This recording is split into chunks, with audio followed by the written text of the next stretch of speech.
विचार लो कि मर्त्य हो न मृत्यु से डरो कभी। विचार लो कि मर्त्य हो न मृत्यु से डरो कभी। मरो परंतु यो मरो की याद जो करें सभी। हुई न यो सुमृत्यु तो वृथा मरे वृथा जिए। मरा नहीं वही कि जो जिया न आपके लिए। वही पशु प्रवृत्ति है कि आप ही चरे। वही मनुष्य है कि जो मनुष्य के लिए मरे।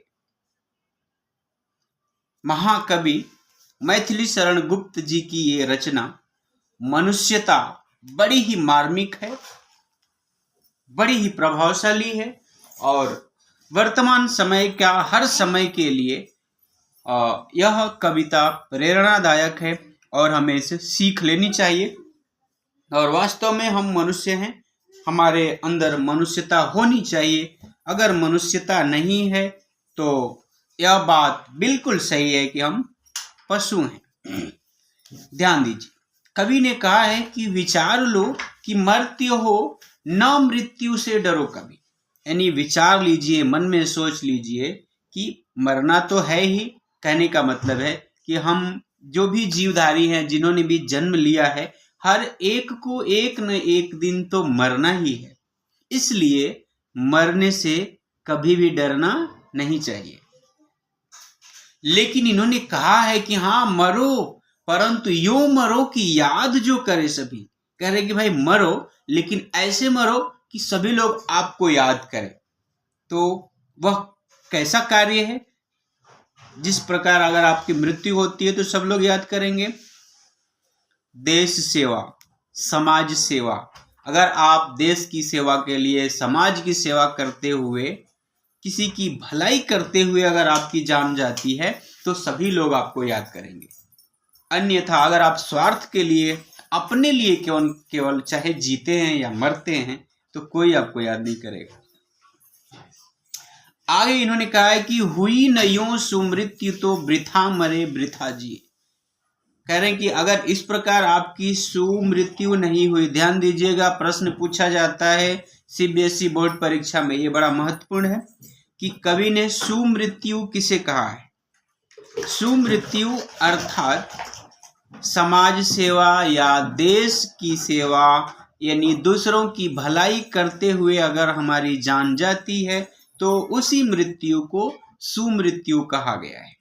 यानी दूसरे की, समाज की सेवा करते हुए, समाज के लिए, देश के लिए लड़ते हुए अगर किसी भी व्यक्ति की जान जाती है, वह व्यक्ति मर जाता है, उसकी अगर मृत्यु होती है तो उसे ही सुमृत्यु कहा जाता है। इसे इन्होंने कहा कि हुई न यो सुमृत्यु तो वृथा मरे वृथा जिए। अगर इस प्रकार आपकी सुमृत्यु नहीं हुई तो आपका मरना बेकार है और जीना भी बेकार है। अगर आपके जीवन से किसी को कोई फायदा नहीं हो रहा है तो आपका जीना बेकार है। एक बात सुन लीजिए, आइए मैं आपको बता रहा हूं, अगर मेरे बताने से, मेरे समझाने के प्रयास से भी अगर आपको समझ में नहीं आ रहा है तो मेरा प्रयास करना, मेरी मेहनत करना पूरा बेकार है। अगर मैं चार बातें या जो भी लाइनें आपको समझा रहा हूं, पंक्तियां, कई सारे अर्थ, उनमें से कुछ भी अगर आपको समझ में आ गया तो मेरा प्रयास सार्थक है। अगर आपको कुछ भी समझ में नहीं आया, जब से मैं शुरू से बोल रहा हूं और अभी भी आपको बता रहा हूं, लेकिन अभी तक अगर आपको कुछ भी समझ में नहीं आया, मतलब कि मेरा प्रयास करना बेकार है। अगर आपको कुछ भी समझ में आ गया तो मेरा प्रयास सार्थक है, सुप्रयास है। आगे देखिए, अगली पंक्ति में कवि ने कहा है कि मरा नहीं वही कि जो जिया न आपके लिए। इन्होंने कहा है कि जो व्यक्ति अपने लिए नहीं जिया वो कभी मरा नहीं, अर्थात मर करके भी वो अमर हो गया। जो देशभक्त थे, जो क्रांतिकारी, जिन्होंने देश की आजादी के लिए अपनी जान दे दी, वो मर तो गए, शहीद तो हो गए, लेकिन आज हम उनका नाम याद करते हैं, हम उनको भूले नहीं हैं।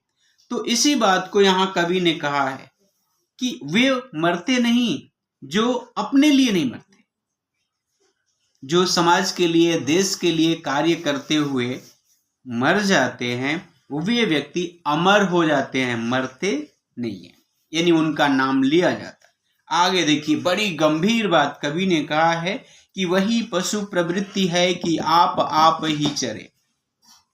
कहने कि भाई अगर आप केवल अपने लिए काम करते हैं तो यह एक पशु की प्रवृत्ति है, यानी पशु का नियम है। आपका जीवन और पशु के जीवन में कोई अंतर नहीं है। अगर आप केवल अपने खाने के लिए जी रहे हैं, केवल अपना पेट भर रहे हैं, तो ये काम तो एक जानवर भी करता है। तो एक जानवर और इंसान में क्या अंतर है? इन्होंने यही बताया है कि अगर आपका जीवन केवल अपने लिए है, आप केवल अपने लिए मेहनत करते हैं, तो आप एक जानवर के समान हैं, पशु के समान हैं। वही मनुष्य है कि जो मनुष्य के लिए मरे। कवि ने कहा कि भाई वही मनुष्य वास्तव में मनुष्य है जो अन्य मनुष्यों की सेवा के लिए, उनकी भलाई के लिए, परोपकार के लिए अपनी जान दे देता है। वही मनुष्य वास्तव में मनुष्य है। आप देख रहे हैं Umesh Chand Yadav, Hindi classes by Umesh sir, और सीबीएसई बोर्ड की आपकी जो किताब है स्पर्श, और भी जो है आईसीएसई बोर्ड है, जो भी बोर्ड से आप पढ़ते हैं या आपके मित्र अगर सीबीएसई पढ़ रहे हैं, आप फिर आईसीएसई में अगर आपके मित्र हैं, तो इस मेरे चैनल पर पूरा ही सिलेबस बड़े अच्छे ढंग से समझाया गया है। आप देखिए, प्ले लिस्ट में देखिए, और वहाँ आप अपने पाठ का नाम सर्च कीजिए, ढूंढिए, और जिस पाठ में आपको डाउट है आप उसे जरूर पढ़िए। आगे बढ़ जाते हैं। उसी उदार की कथा सरस्वती बखानती, उसी उदार से धरा कृतार्थ भाव मानती, उसी उदार की सदा सजीव कीर्ति गूंजती, तथा उसी उदार को समस्त सृष्टि पूजती। अखंड आत्म भाव जो असीम विश्व में भरे, वही मनुष्य है कि जो मनुष्य के लिए मरे।